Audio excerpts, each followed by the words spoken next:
Pune recently reported its first case of Japanese encephalitis in 3 years in a 4-year-old boy. According to the WHO, the disease is rare but 1 in 250 cases. It has potential to turn severe, and when it gets serious, the Japanese encephalitis case fatality rate can be as high as 30%. Let's know more about this disease in detail in the video. So first of all, let's know what this disease is. Well, the disease caused by the Japanese encephalitis virus is spread by mosquitoes. It is a flavivirus linked to dengue, West Nile virus and yellow fever. The Japanese encephalitis virus is the leading cause of viral encephalitis in several Asian nations. The transmission of the disease is intensified during the rainy season as mosquito population sees a boost around this season.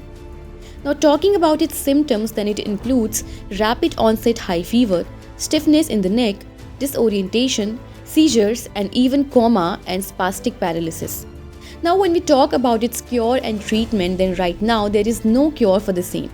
Its treatment is primarily focused on alleviating severe clinical signs and helping the patient overcome the infection.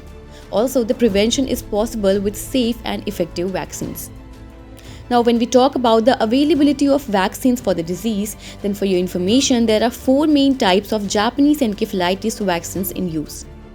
These include inactivated Vero cell-derived vaccines, inactivated mouse brain-derived vaccines, live attenuated vaccines, and live recombinant vaccines. In India, the JE vaccine is given in 2 doses during childhood.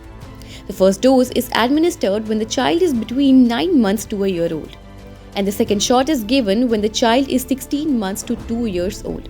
The vaccine can also be given to the elderly people. Well, this was it about the Japanese encephalitis disease.